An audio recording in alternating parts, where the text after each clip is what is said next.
तीसरा राष्ट्रीय अधिवेशन तिलक नगर चेंबूर मुंबई में हो रहा है और इसके लिए जो विषय चर्चा करने के लिए रखे गए हैं वो विषय है वोट का अधिकार, शासक बनने और शासक बनाने का अधिकार है, लेकिन गैर संवैधानिक इलेक्ट्रॉनिक वोटिंग मशीन के द्वारा वोट के अधिकार को शून्य करना एवं एसआईआर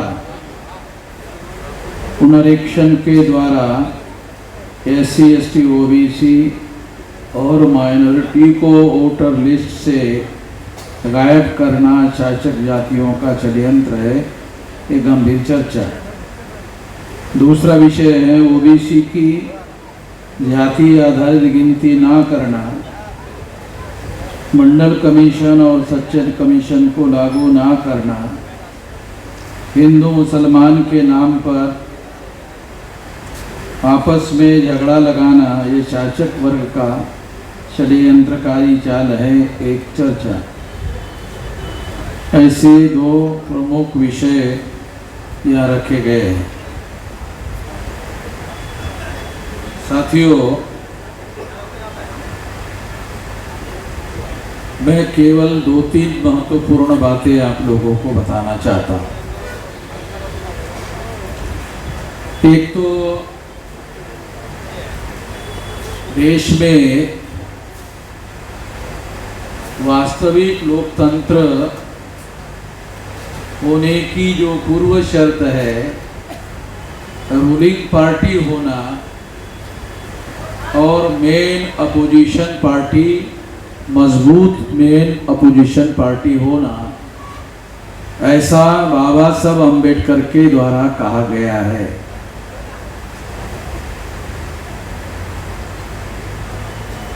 हमारे यहाँ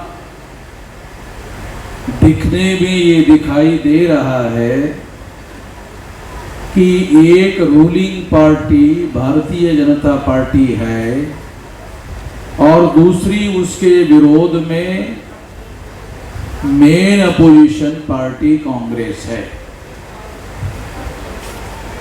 दिखने में ऐसा दिखाई दे रहा है, या भारत का जो मीडिया है, जो प्रिंट मीडिया है, जो इलेक्ट्रॉनिक मीडिया है, वो मीडिया हम सब भारत के लोगों के सामने ये बात पेश कर रहा है कि एक रूलिंग पार्टी है और एक अपोजिशन पार्टी है। ये प्रोजेक्शन किया जा रहा है। इस प्रोजेक्शन का स्वाभाविक नतीजा क्या होगा? जब आप रूलिंग पार्टी का विरोध करोगे तो स्वाभाविक रूप से दूसरी जो विरोधी पार्टी है उसी को लाने का काम होगा। नेचुरली स्वाभाविक रूप से यही होता है या होता आ रहा है। और भारत में भी यही हो रहा है। तो हमको थोड़ा सा अंदरूनी जानकारी लेना होगा। अंदरूनी जानकारी लेने से, डाटा कलेक्शन करने से, डाटा हमारे सामने रखने से हमें पता होगा कि वास्तविकता क्या है। तो आपको पता चलेगा कि आज 1925 को जो आरएसएस की स्थापना हुई, तो आरएसएस की स्थापना करने वाले जो लोग हैं वो ब्राह्मण लोग थे। हेडगेवार ब्राह्मण था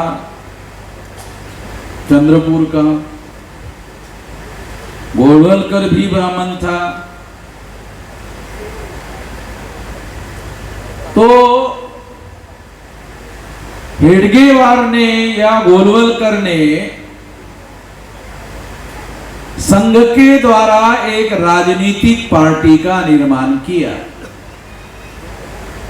पहले उसे जनसंघ कहा जाता था।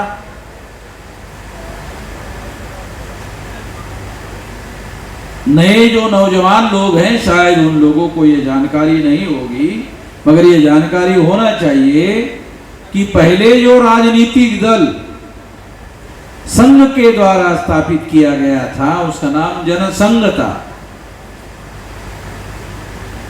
अब जनसंघ का नाम बदलकर भारतीय जनता पार्टी हो गया है। भारतीय जनता पार्टी कर दिया गया है।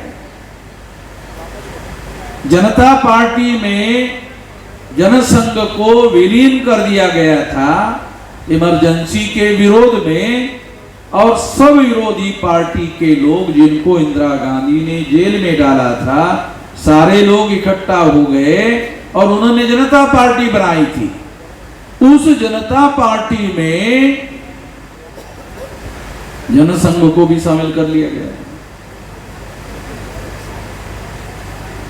बाद में अटल बिहारी वाजपेयी और लाल कृष्ण आडवाणी बाहर निकलकर उन्होंने जो जनता पार्टी बनी थी उसके विरोध में जाकर अलग पार्टी बनाई। उस पार्टी का नाम रखा भारतीय जनता पार्टी। अगर ये जनता पार्टी है तो हमारी पार्टी भारतीय जनता पार्टी। और उसके पहले राष्ट्रीय अध्यक्ष पंडित अटल बिहारी वाजपेयी हो गए। आज उस भारतीय जनता पार्टी की सरकार है, केंद्र में उसकी सरकार है, महाराष्ट्र में उसी पार्टी की महाराष्ट्र में भी सरकार है। और देवेंद्र फडणवीस ये महाराष्ट्र का मुख्यमंत्री है। साथियों, हम लोगों को ये बात समझना होगा, इसके आंतरिक चरित्र को जानने से पता चलेगा। ऐसे पता नहीं चलेगा, भारतीय जनता पार्टी नाम से पता नहीं चलेगा कुछ।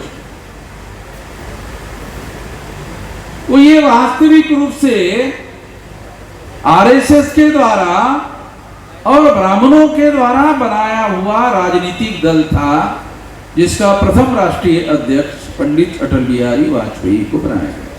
अटल बिहारी वाजपेयी के बारे में लिखते वक्त मीडिया वाले जो ज्यादातर पत्रकार ब्राह्मण होते हैं उन्होंने कभी पंडित अटल बिहारी वाजपेयी नहीं लिखा।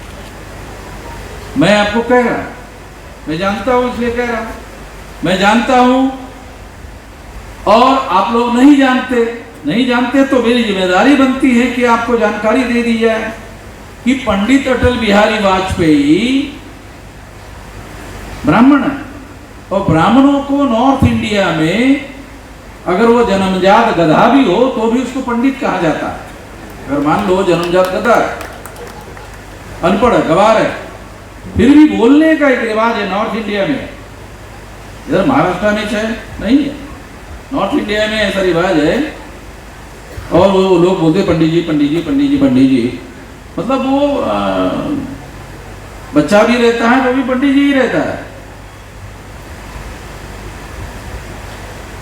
तो ये सिस्टम को जो हम लोगों को समझना है, तो इसलिए ये बात आप लोगों को बता रहा हूं। वो कोई निजी कोई दुश्मनी नहीं है। ये अटल बिहारी वाजपेयी के खेती के साथ खेती मेरी लगी हुई है। त्याला मराठीमध्ये धुरेल धुरा लागलेला आहे, तर माझं काही धुरेल धुरल काही लागलेलं नाही आहे। त्यामुळे माझं त्यांचं काही व्यक्तिगत भांडण नाही आहे। सिद्धांत का मुद्दा है, विचारधारा का मुद्दा है, वैचारिक बात है, विचार के आधार पर बता रहा हूं।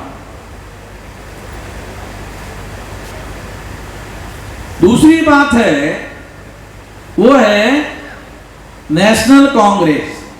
तो नेशनल कांग्रेस की स्थापना वो भी मौलिक रूप से ब्राह्मणों ने बनाई, मगर डर की वजह से ब्राह्मणों ने क्या किया, जब स्थापना हुई तो एक अंग्रेज को बना दिया। तो राष्ट्रीय कांग्रेस का जो पहला राष्ट्रीय अध्यक्ष था वो अंग्रेज था। एलन ह्यूम जो है वो अंग्रेज था, मगर बनाने वाले ब्राह्मण ही थे, उसको बनाने वाले ब्राह्मण ही थे। और इसलिए बनाने वाले ब्राह्मण होने की वजह से संगठन पर उनका ही कब्जा था, उनका ही नियंत्रण। और इसका परिणाम स्वाभाविक रूप से जब अंग्रेज चले गए तो उनके जाने के बाद ट्रांसफर ऑफ पावर भारतीय प्रजा को नहीं हुआ। अंग्रेज गए, अंग्रेजों की जगह ब्राह्मण आए और एक ब्राह्मण को देश का प्रधानमंत्री बनाया गया, पंडित अटल बिहारी वाजपेयी, पंडित जवाहरलाल नेहरू को ट्रांसफर ऑफ पावर हो गया। ट्रांसफर ऑफ पावर को हम लोगों को बताया गया ये आजादी है, हमें ये बताया गया, क्योंकि लिखने वाले वही लोग हैं, बताने वाले वही लोग हैं, पत्रकार वही लोग हैं, उन्होंने बताया आजादी है, तो हमारे लोगों ने मान लिया आजादी है। अब हमारे जैसे लोगों को समझ में आ रहा है आजादी तो है नहीं, तो हम बता रहे हैं जब हमको एहसास हुआ ये आजादी नहीं है, तो केवल एक विदेशी, अंग्रेज नाम का विदेशी चला गया और ब्राह्मण नाम का विदेशी भारत का हुक्मरान हो गया, ये केवल ट्रांसफर था। जानकारी होने के बाद हम लोगों को ऐसा एहसास हुआ कि अरे तो ये तो केवल एक विदेशी की जगह दूसरा विदेशी लाया गया और ये भ्रम पैदा किया गया कि विदेशी चले गए। डीएनए वैज्ञानिक शोध है जिनके अनुसार ये प्रमाणित हो गया है कि ब्राह्मणों का डीएनए विदेशी है और विदेशी लोगों का राज हो गया। तो आज हम देखते हैं 1925 को जो आरएसएस की स्थापना हुई और उसके आधार पर जनसंघ नाम का जो राजनीतिक दल बनाया, वो दल भी ब्राह्मणों के द्वारा बनाया गया और कांग्रेस भी ब्राह्मणों के द्वारा ही बनाया गया था। और डीएनए के अनुसार ये प्रमाणित हो गया कि ब्राह्मण विदेशी है। इसका मतलब ये है कांग्रेस जाती है तो उसके जगह बीजेपी आती है, बीजेपी जाती है तो उसके जगह कांग्रेस आती है। हम लोग ऐसा मानकर चलते हैं बदलाव होता है, हम लोग ऐसा मानकर चलते हैं बदलाव हो रहा है, मगर बदलाव हो नहीं रहा है, क्योंकि जिसका कंट्रोल करने वाला आदमी ब्राह्मण हो वो अपने ही विरोध में सत्ता का उपयोग क्यों करेगा।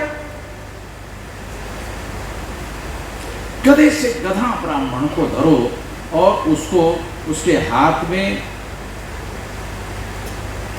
एक हथौड़ा दे दो और उसको बोलो कि ये पैर में मारो, गधा थोड़ी हूं मैं, गधा थोड़ी हूं। तो वो ऐसा नहीं करेगा क्योंकि उसको मालूम है। तो इसलिए मैं आप लोगों को ये बता रहा हूं, हम ऐसा मानकर चलते हैं कि एक ब्राह्मण की जगह दूसरा ब्राह्मण आ गया तो बदलाव हो गया, परिवर्तन हो गया। मगर जब ब्राह्मण प्रमुख होता है तो प्रमुख होने का सबसे बड़ा फायदा क्या होता है? फैसले लेने का अधिकार होता है उसके पास। फाइनली फैसले लेने का अधिकार उसके पास होता है। वो ब्राह्मण अपने ही विरोध में कोई फैसला तो लेगा नहीं। जब अपने ही विरोध में फैसला नहीं लेगा तो मौलिक रूप से वर्ण के आधार पर, जाति के आधार पर, अस्पृश्यता के आधार पर, आदिवासियों के सेग्रीगेशन के आधार पर, महिलाओं को दास बनाने के आधार पर, शूद्रत्व ओबीसी के ऊपर थोपने के आधार पर इसमें कोई बदलाव करने का फैसला ब्राह्मण लेने वाला नहीं। जब इसमें कोई बदलाव करने का, फैसला करने का कोई फैसला ब्राह्मण लेने वाला नहीं है तो ये व्यवस्था जस के तस रहेगी। और जब ये व्यवस्था जस के तस रहेगी तो क्या होगा? तो हमारा जो मूल पीड़ा है, जो ब्राह्मणिकल सोशल ऑर्डर है, वो वैसे के वैसा रहने की वजह से हमारी मौलिक समस्या है। तो हमारी पीड़ा वैसे के वैसे ही रहेगी, हमारा दुख वैसे के वैसे ही रहेगा। और जब हमारा दुख वैसे के वैसे ही रहेगा तो हम नहीं कह सकते कि इसमें कोई बदलाव हुआ। ऐसा नहीं माना जा सकता कि बदलाव हुआ। इसलिए कांग्रेस जाती है और उसके जगह बीजेपी आती है, बीजेपी जाती है तो कांग्रेस आती है, तो उसका नियंत्रण ब्राह्मणों के ही नियंत्रण में रहता है। इसलिए किसी प्रकार का कोई बदलाव नहीं होता, किसी प्रकार का कोई परिवर्तन नहीं होता,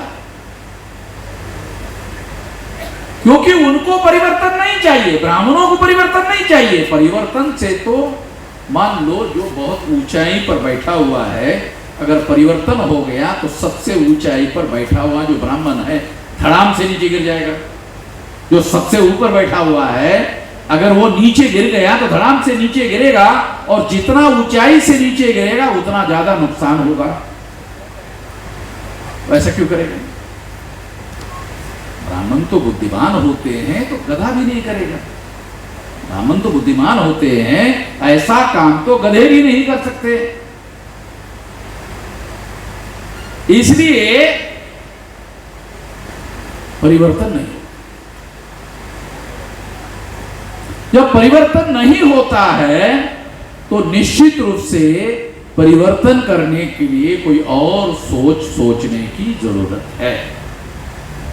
इसलिए बता रहा हूं कि जो दो मौलिक सिद्धांत है, एक सिद्धांत है beneficiaries of the social system और दूसरा है victims of the social system. जो एससी, एसटी, ओबीसी और माइनॉरिटी के लोग हैं, ये victims of the social systems है, ये व्यवस्था के शिकार और पीड़ित लोग हैं।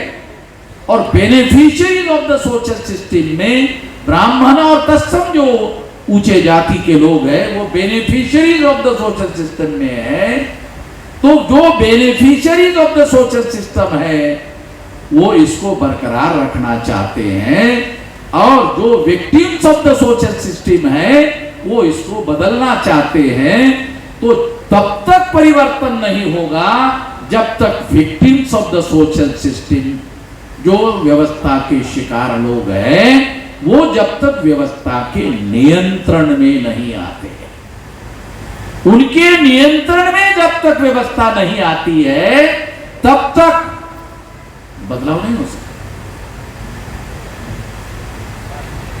इसलिए सत्ता में आप कांग्रेस को रखोगे, सत्ता में आप बीजेपी को रखोगे तो नियंत्रण में ब्राह्मण ही रहेगा, और जब तक नियंत्रण में ब्राह्मण रहेगा तो मौलिक रूप से कोई परिवर्तन होने वाला नहीं। तो पहली बात आपको ये स्वीकार करना होगा कि अधिवेशन में आपको ये अधिवेशन डेलीगेट कन्वेंशन जो है वो डेलीगेट कन्वेंशन होता है। ये थोड़ा समझने की कोशिश करो, ये जो कन्वेंशन होता है ये डेलीगेट कन्वेंशन होता है, और डेलीगेट्स को सारे देश भर से बुलाया जाता है। एक क्राउड नहीं है जो यहां से जिंदाबाद मुर्दाबाद का नारा लगाए। कुछ लोग फिर भी यहां से भी जिंदाबाद मुर्दाबाद का लगा ही देते हैं, क्योंकि उनको उतनी समझदारी नहीं है कि ये कोई रैली नहीं है, ये जो है ये रैली नहीं है, ये अधिवेशन है। अधिवेशन में जिंदाबाद मुर्दाबाद ये इसके लिए ये नहीं रखा गया है, ये डेलीगेट कन्वेंशन है। और इसमें डेलीगेट पार्टिसिपेट करने वाले जो लोग हैं उनको दिमाग की खुराक देना होगा। और तेरा दिमाग की खुराक क्यों देना होगा? क्योंकि ये लोग फिर अपने अपने जिले में जाकर जो बचे हुए दूसरे लोग हैं उनको दिमाग की खुराक देने का काम करेंगे, दिमाग को तैयार करने का काम करेंगे। दिमाग को खुराक देने की क्यों जरूरत है? क्योंकि ये सारा शरीर दिमाग के नियंत्रण में चलता है। ये पैर, ये सारा कुछ जो है वो दिमाग के नियंत्रण में चलता है। अगर दिमाग खाली है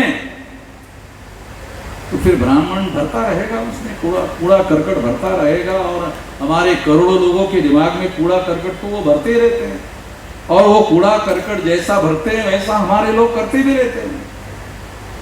उनको इसमें कोई बुराई भी नहीं लगती है, क्योंकि गलत और सही का जजमेंट बनाने के लिए जो सेंस चाहिए वो सेंस तो है नहीं, और वो सेंस ना हो इसीलिए पढ़ने लिखने के अधिकार से वंचित किया गया है।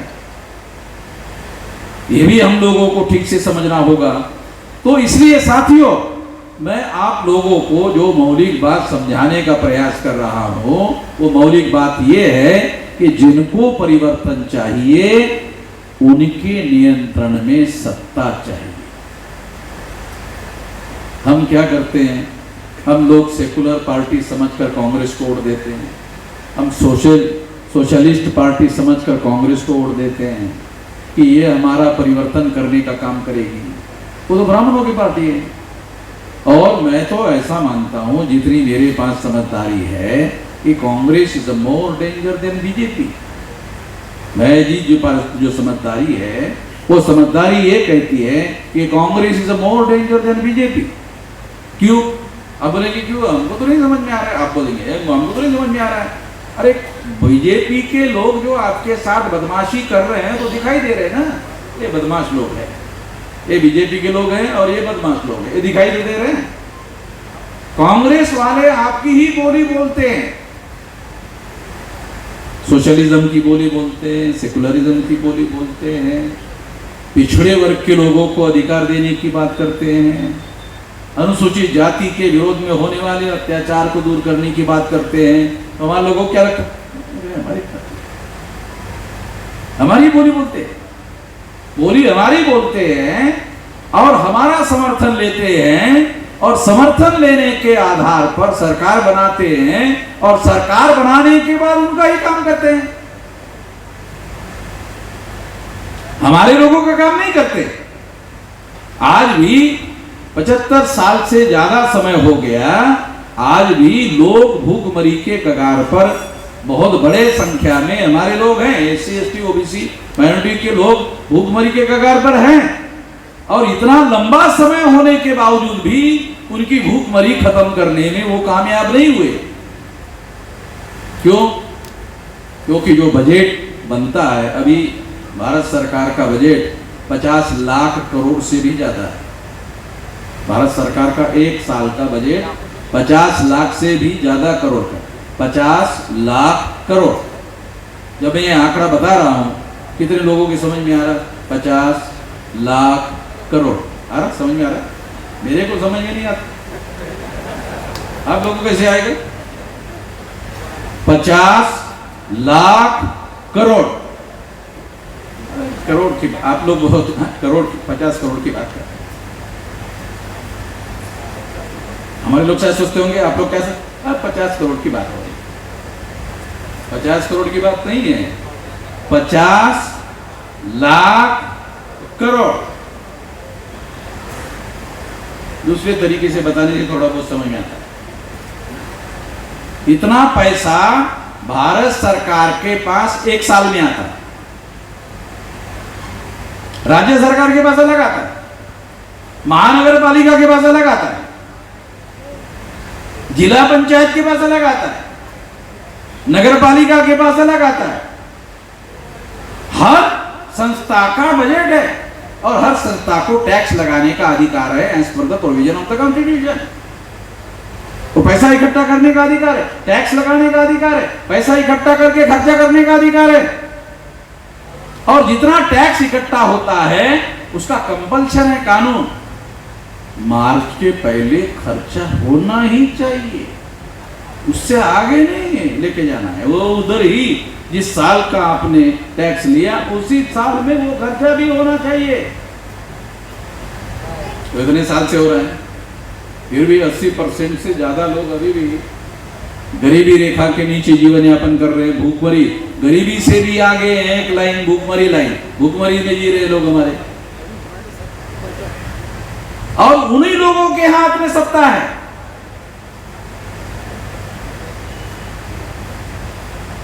कांग्रेस जाती है तो बीजेपी आती है, बीजेपी जाती है तो कांग्रेस आती है, कांग्रेस जाती है तो भी ब्राह्मण हुक्मरान बनता है, बीजेपी जाती है और कांग्रेस आती है तो भी हुक्मरान ब्राह्मण ही बनता है। ब्राह्मण का हुक्मरान बने रहना हमारी समस्या का मूल कारण है, इसलिए परिवर्तन नहीं हो रहा। संविधान के अनुसार हर व्यक्ति को सबसे पहले संविधान ने 21 साल के व्यक्ति को वोट का अधिकार दिया, बाद में इसे 18 साल का दिया। तो अभी 18 साल का वोट का अधिकार है और 100 में 85% हमारे वोट है। जब 100 में 85% हमारे वोट है तो 100% पार्लियामेंट में हमारे ही लोग चुनकर जाने चाहिए। 30-40% से कैंडिडेट चुनाव जीत जाता है, 85% वोट है तो हमारे लोग या तो कांग्रेस के पीछे लगते हैं या तो बीजेपी के पीछे लगते हैं, और हमारे जो वोट है वो वोट हम उनको देते हैं, और हमारे वोट के आधार पर देश में या तो कांग्रेस रूलर होती है या तो बीजेपी रूलर होती है। रूलिंग होने के बाद फैसला लेने का अधिकार होता है, और ये जो 50 लाख करोड़ का बजट है इस पर फैसला लेने का अधिकार होता है कि ये 50 लाख करोड़ कैसा खर्चा हो, ये खर्चा करने का अधिकार होता है, कि वो आपके हिस्से में नहीं आता। आपके गरीबी निर्मूलन के लिए प्लान बनता है, अखबार में खबरें ज्यादा आती है, बजट ही नहीं होता। और गांव तक पैसा पहुंचने तक राजीव गांधी कहते थे 15 पैसे बचता था, 1 रुपए में कितना बचता था, 15 पैसे बचता था। अब वो भी सही बोल रहा कि नहीं बोल रहा, मतलब 1 रुपए में 15 पैसे बचता था, ऐसा बोल रहा। अब ये जो परिस्थिति है इसके अनुसार इसमें किसी प्रकार का कोई बदलाव नहीं हुआ है, क्योंकि जो भ्रष्टाचार का सिस्टम है वो तो वैसे वैसे ही और उन्हीं लोगों ने बनाया हुआ है, तो इसमें किसी प्रकार का कोई बदलाव नहीं हो रहा है।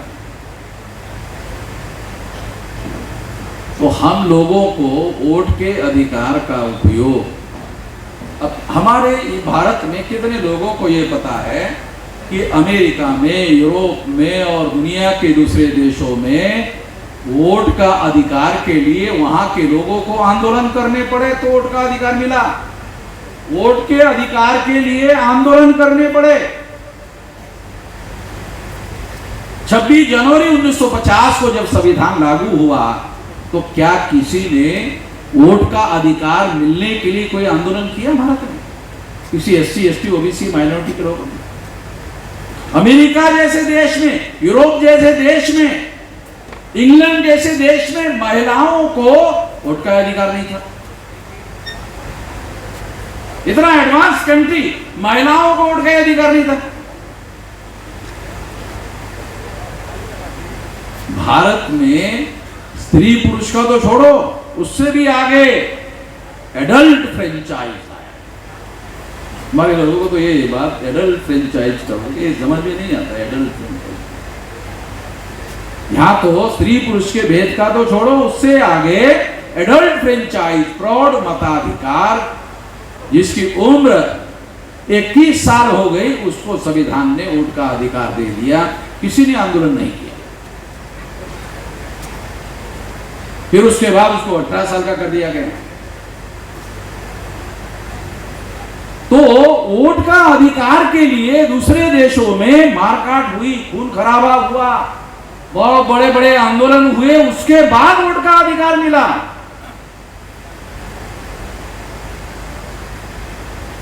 क्योंकि वो लोग जानते थे वोट का अधिकार जो है ये वास्तविक सत्ता का मूल स्रोत है। वोट का जो अधिकार है वो सत्ता का मूल स्रोत है, जहां से सत्ता निर्माण होती है, वो ये जानते थे। इसलिए वोट पर ही रोक लगा दिया था उन लोगों ने। वहां का जो शासक वर्ग था, वहां के जो ऊंचे लोग थे, वहां के जो पैसे वाले लोग थे, उन्होंने वोट के अधिकार पर ही पाबंदी लगा दिया था। इंग्लैंड जैसे देश में। इसलिए साथियों, हम लोगों को जो वोट का अधिकार मिला वो हमारे महापुरुषों के बदौलत, आंदोलन के बदौलत हम लोगों को वोट का अधिकार मिला। तो हम लोग हमारे वोटर्स को भी आज तक ये नहीं समझा पाए कि ये जो वोट का अधिकार है ये शासक केवल चुनने का अधिकार नहीं है, मगर वोट के अधिकार शासक चुनने का अधिकार है, उससे भी बड़ा अधिकार है शासक बनने का। और अगर आप जिसको बनाना चाहते हो उसको बनाने का। ये तक बात अभी तक हमारे SC ST OBC माइनॉरिटी के लोगों को छोड़ो, उनके पढ़े लिखे लोगों को ये बात अभी तक समझ में नहीं आई। तो ये काम वामसेत के लोगों का है और उसकी ये जिम्मेदारी है कि वो समाज में वोट के अधिकार के रेफरेंस में, उस संदर्भ में जागृति करने का कार्य करे। अगर वो उसके संबंध में जागृति करने का कार्य करेगा और उस बात को वो समझने की कोशिश करेगा तो उससे जो बदलाव आएगा वो महत्वपूर्ण होगा। तो वोट के लेवल पर हम लोगों को ये जागृति फैलाना होगा। अगर हम ऐसा करते हैं तो देश में मौलिक परिवर्तन करने के लिए हमारे संगठन का उपयोग होगा। तो आप लोगों को ये ध्यान रखना कि जो वामसेत है ये मुलाजिमों का, पढ़े लिखे कर्मचारी लोगों का, समाज के पढ़े लिखे लोगों का, समाज के कंपैरेटिवली समझदार लोगों का संगठन है और निश्चित रूप से उन लोगों की ये जिम्मेदारी है। दूसरी महत्वपूर्ण बात वामसेत की जो दूसरी महत्वपूर्ण जिम्मेदारी है कि इस देश में आंदोलन खड़ा करने के लिए, आंदोलन निर्माण करने का संगठन बनाना, ये जिम्मेदारी वामसेत की है। वामसेत तो कर्मचारी लोगों का संगठन है और वो कर्मचारी आंदोलन नहीं कर सकते। सिविल सर्विस कंडक्ट रूल की वजह से उनकी मर्यादाएं हैं। अगर उन्होंने ऐसा करने की कोशिश की तो उनकी नौकरी जा सकती है। इसलिए वो जो कर्मचारी हैं वो समाज का 2% है, वो 98% जो बाकी समाज है उसको मिलाकर के संगठन, आंदोलन करने वाला संगठन बना सकते हैं। समाज के लिए आंदोलन करने वाला संगठन बना के दो। जब आंदोलन करने वाला संगठन बना कर दिया जाएगा तो आंदोलन होगा। जब आंदोलन होगा तो बड़ा बदलाव आएगा। मासेस को, जो मासेस है, मासेस को जैसे हम पढ़े लिखे लोगों को एक आदमी को बिठाकर समझाते ना, तो मासेस को समझाया नहीं जाता। एक आदमी को बिठाकर, जो अनपढ़ आदमी है उसको बिठाकर समझाया नहीं जाता। तो अनपढ़ गवार आदमी को कैसे समझाया जाए? अगर उनकी जीवन मरण को प्रभावित करने वाले जो मुद्दे हैं, अगर उसके लिए आंदोलन किया जाए तो वो अनपढ़ गवार आदमी उस आंदोलन में उनके हित के मुद्दों को ध्यान में रखते हुए शामिल होते हैं और शामिल होने से उनका मोबिलाइजेशन होता है, मासेस का मोबिलाइजेशन होता है। तो मासेस का मोबिलाइजेशन करने के लिए हमको काम करना चाहिए। जितना ज्यादा मास, हमारे 85% हमारे लोग हैं। हमारा मोबिलाइजेशन कांग्रेस वाले कर रहे हैं, हमारा मोबिलाइजेशन बीजेपी वाले कर रहे हैं। बीजेपी वाले उनको हिंदू बनाकर उनका इस्तेमाल उनके ही खिलाफ कर रहे हैं। ओबीसी के लोगों को हिंदू बना रहे हैं और हिंदू बनाने के पास वोट ले रहे हैं। वोट लेने के बाद सरकार में आ रहे हैं, सरकार में आने के बाद उसकी गिनती भी नहीं कर रहे, गिनती भी नहीं कर रहे और फिर भी ओबीसी को समझ में भी नहीं आ रहा। गिनती भी नहीं कर रहे और उनको समझ में भी नहीं आ रहा है। समझ में क्यों नहीं आ रहा है? क्योंकि जो सरकार में आया वो मुसलमान को वो है तुम्हारा दुश्मन, मुसलमान को बताते हो तुम्हारा दुश्मन है। नहीं तो पाकिस्तान तो है ही है, नहीं तो पाकिस्तान तो है ही है। पाकिस्तान के विरोध में बयान देने का, माहौल गर्म करने का, सारे देश के अखबारों में बयान छपवा करवाने का, तो तमाम SC ST OBC के लोगों को क्या लगता है? मोदी मुसलमानों के विरोध में लड़ता है, मुसलमान हमारा दुश्मन है और मोदी मुसलमानों के विरोध में लड़ रहा है। कुत्तों की गिनती कर रहा है, उसकी गिनती नहीं कर रहा, ये उसको समझ में नहीं आ रहा।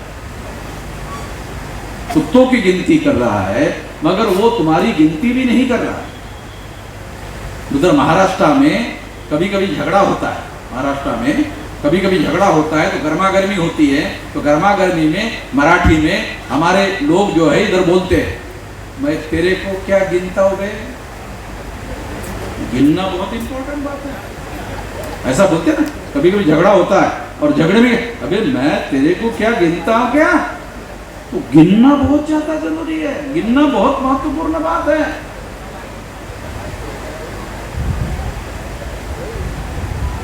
तो इस तरह से साथियों हम लोगों को, संख्या हमारी है मगर उसके दिमाग को हम लोगों ने तैयार करने का काम नहीं किया, तो ये काम हमको प्राथमिकता में करना चाहिए। अगर ये काम हम करते हैं तो हमारी संख्या का फायदा है, नहीं तो सारे के सारे हाईजैक करके लेके जाते हैं।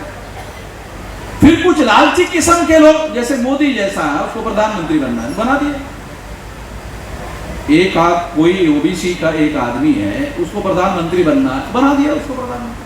RSS के लोगों ने उसको प्रधानमंत्री बना दिया और प्रधानमंत्री बन गया, वो खुश है, उसका टारगेट जीवन का लक्ष्य था प्रधानमंत्री बनना, बन गया।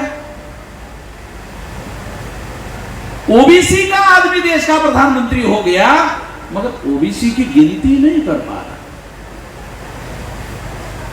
OBC का ही प्रधानमंत्री हो गया और OBC की गिनती नहीं कर पा रहा है। OBC का ही आदमी है, OBC की गिनती नहीं कर पा रहा है। इसका क्या मतलब है? इसका मतलब है वास्तविक सत्ता मोदी के नियंत्रण में नहीं है, सत्ता किसी और के नियंत्रण में है। संविधान के अनुसार प्रधानमंत्री को फैसला करने का अधिकार है, तो मोदी OBC की गिनती करने का फैसला क्यों नहीं कर रहा है? इसलिए नहीं कर रहा है क्योंकि गिनती करने का फैसला लेने का अधिकार कुछ और लोगों के पास। वो लोग कौन है? जिन्होंने मोदी को प्रधानमंत्री बनाया, उनके पास अधिकार है।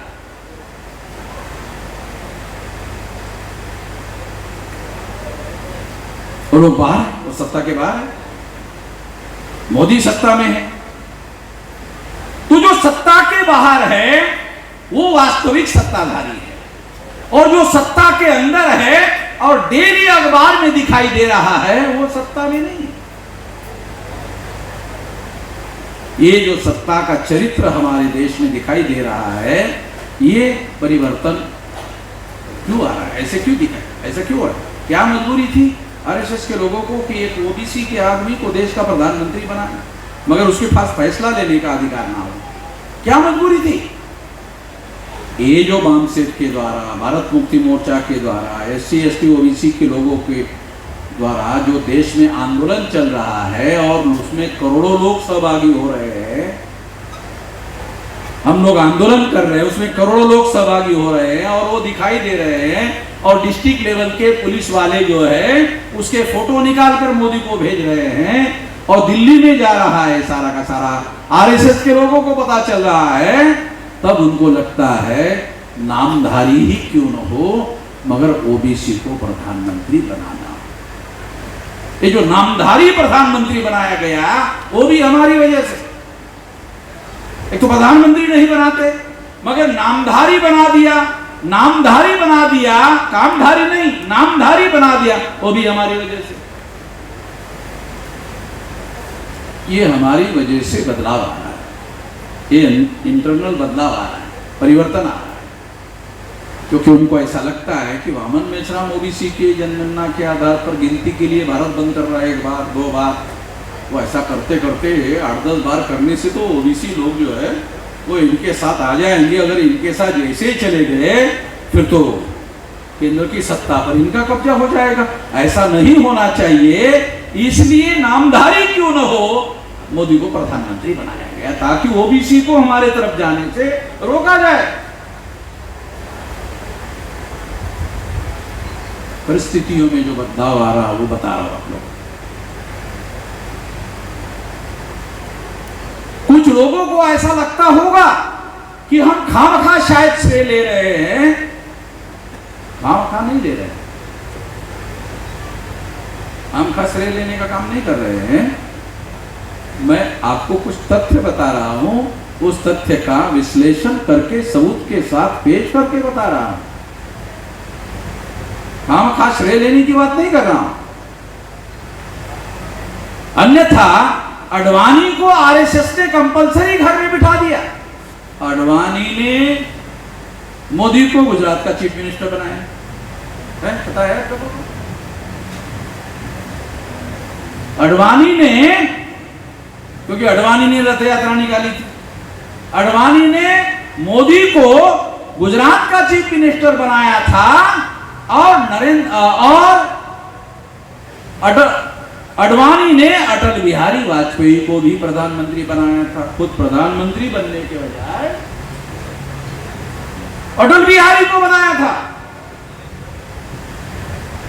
जबकि चुनाव उसके नेतृत्व में हुआ था और जो बहुमत मिला था वो अडवाणी की वजह से मिला था। तो अडवाणी को प्रधानमंत्री बनना चाहिए था, तो अडवाणी ने अटल बिहारी वाजपेयी को प्रधानमंत्री बनाया और इसको गुजरात का चीफ मिनिस्टर बनाया। आरएसएस के ब्राह्मणों को लगा कि अडवाणी ब्राह्मण नहीं है, और अगर अडवाणी ओबीसी भी नहीं है तो ये जो भारत बंद वामन मेश्राम के द्वारा किया जा रहा है, ये तो ओबीसी को ही प्रधानमंत्री बनाने के बाद रोका जा सकता है। अब देखो, तारीख के आधार पर बोल लो, तारीखों के आधार पर बोल लो। आपको याद होगा कि हम गुजरात के 2000 राजस्थान के अधिवेशन में चर्चा का विषय लिया, 2010 में भारत बंद करवाया। उसके बाद मोदी के प्रधानमंत्री बनने का मामला चलता है और उसके बाद मोदी को प्रधानमंत्री बनाया गया,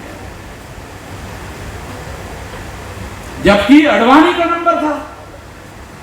मगर रणनीति के तहत आरएसएस के लोगों ने कि अडवाणी रणनीति में फिट नहीं बैठ रहा है, अगर अडवाणी को प्रधानमंत्री बनाने की कोशिश आरएसएस करता तो ओबीसी हमारी तरफ शिफ्ट हो जाता। ओबीसी को आरएसएस के तरफ, भाजपा की तरफ शिफ्ट करने के लिए एक ओबीसी को प्रधानमंत्री बनाया। समय की परिस्थिति आप कहता है, दावपेच है, ये रणनीति है, हर एक के बस की बात नहीं है। मेरे समझाने के बाद भी आपको पूरी तरह से समझ में आएगी ऐसा मैं कह नहीं सकता, मगर ये सारी परिस्थितियां मैं क्रोनोलॉजिकल आपको बता रहा। तो इसलिए देश में बदलाव होने के लिए संगठित शक्ति हमारी कार्य कर रही है समाज में, और 2030 तक हम मासेस का इतना बड़ा संगठन बना देंगे कि फिर उन लोगों को काउंटर करना भी मुश्किल हो जाएगा। अभी तो काउंटर कर पा रहे हैं। 2030 तक इतना विशाल संगठन बना दिया जाएगा, 6 लाख गांव का और 15 लाख बूथ का, 6 लाख गांव का और 15 लाख बूथ का विशाल संगठन बना दिया जाएगा। जब विशाल संगठन बना दिया जाएगा तो तब उनको हमें काउंटर करना भी मुश्किल हो जाएगा। ऐसा हम करेंगे, ऐसा हम करेंगे, ये हमारा एजेंडा, इसके लिए काम करें, इसके लिए टाइम बाउंड प्रोग्राम बनाया हुआ। इस बात को परशुभ करने के काम में लगे हुए हैं, रात दिन लगे हुए हैं सारे देश भर में। मैं एक गाड़ी में बैठकर दूसरे गाड़ी में बैठता हूँ, तीसरे गाड़ी में बैठता हूँ, तो मैं कोई पागल आदमी नहीं हूँ कि केवल गाड़ियों में घूमने का मुझे शौक है और शौक पूरा करने के लिए मैं घूम रहा हूँ। नहीं नहीं नहीं, ये लोगों को हम लोग तैयार करने में लगे हुए हैं। और क्योंकि आखिरकार जो बदलाव है वो लोगों को साथ में लेकर करना होगा। लोग जितने साथ में आएंगे उतना ही बदलाव होगा। इस मौके पर मैं इतना ही कहना चाहता हूं। आपने मेरी बात ध्यान से सुनी, इसके लिए आभार, धन्यवाद। धन्यवाद साहब।